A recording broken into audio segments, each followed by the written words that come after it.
Welcome to Sensory Chronicles. In our previous episode, we talked about Ayres sensory integration and sensory modulation, explaining some common behaviors exhibited by kids with modulation difficulties. Today, we are going to explore some key red flags that parents and caregivers could notice easily when working with kids. So let's get to it. Red flag number 1, hyperreactivity to stimuli. Some children may react strongly to everyday sounds, lights, textures, or smells, and those experiences may lead to tantrums or attempts to escape these overwhelming situations. They might run through a shopping center or through aisles in a supermarket, for example. And understanding their perspective in such environments can help us support them in a more adequate way. Kids who are sensitive to, say, tactile information might refuse certain clothes, especially new clothes and the ones with large labels in the back. They might need more time to adapt to their new shoes, or they will avoid messy play or specific food textures. Then babies who are overly sensitive to vestibular input may struggle with being laid down flat at 0 degrees. And they would maybe prefer to have their heads slightly elevated. And they will prefer a very slow approach from the caregiver. These are just a few examples. Red flag number 2, the need for more stimuli and some unusual responses to pain. So on the flip side from our red flag number 1, we have kids who are less reactive to sensory stimuli. And they may engage in more sensory-seeking kind of behaviors, like excessive touching or licking or putting things in their mouth. They could be in continuous movement, jumping, running, and changing their positions while being engaged in a more peaceful activity.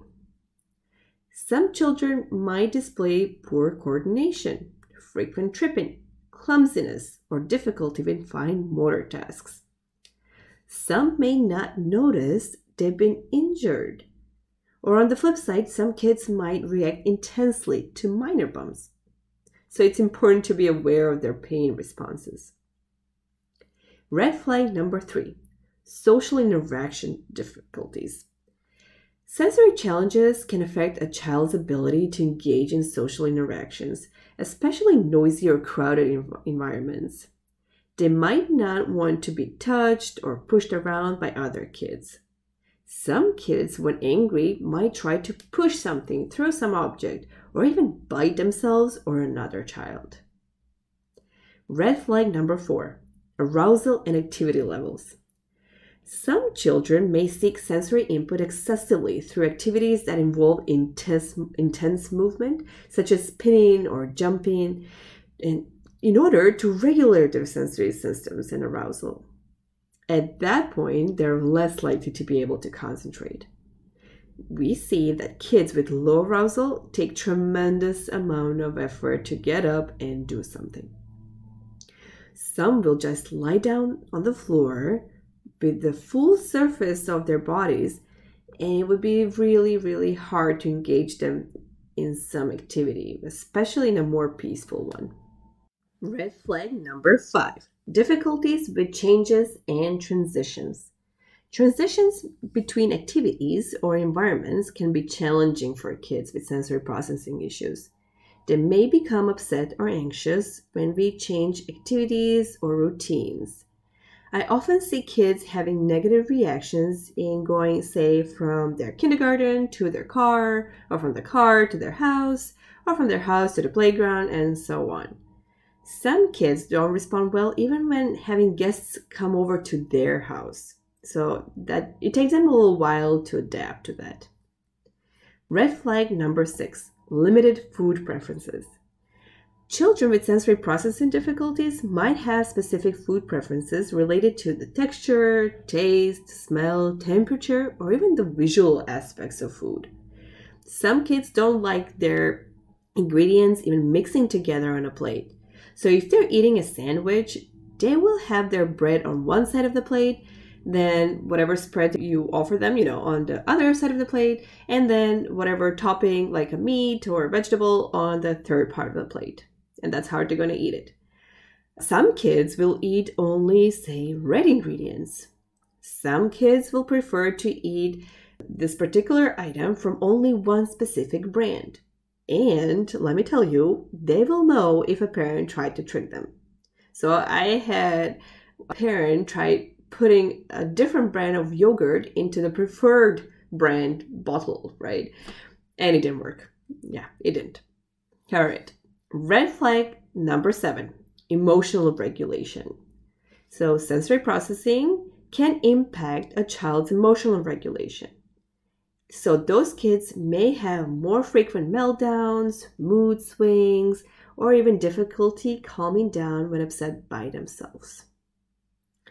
Red flag number 8, attention issues. So sensory processing can even interfere with a child's ability to concentrate. Some children may need to move around to stay focused, and we can see this very commonly in kindergarten or in school. So in preschool or in kindergarten, when the preschool teacher wants to read a story, usually all the kids gather around, on a carpet or something. And the preschool teacher will start a story. And we will have maybe 1 or 2 kids who will need to move around continuously. For some children, it's enough to just change their position more frequently. But for the other kids, they will need to get up and move around the group or the whole room. And red flag number 9, sleep problems. You may notice the need for more proprioceptive input in the way your child sleeps. So, if your child is sleeping between the parents, you can commonly see that one part of the body will be on one parent and, the legs or the bottom part of the body will be on the other parent. Or if your child is sleeping by themselves, in a crib, then you might see that they're sticking their head into the pillow or into the corner of the crib, or they're sticking their hands or legs through the little rods of the fence of the crib. Some kids are, if left by themselves on a big bed or in the crib, they will start, moving around and around like a hand on a clock. So on the flip side, a child who is overly sensitive to vestibular input may wake up every time they turn around. Or if the child is tactile sensitive, they may wake up when you try to cover them with a blanket, and so on. So if you notice any of these behaviors frequently with your kid, you might want to discuss it with a professional. Well, I hope this episode has been informative. And if you have experiences or examples you would like to share, please do so. I would love to hear from you. Please also share this episode with your friends and colleagues and subscribe for more valuable information. Thank you so much for tuning in to Sensory Chronicles.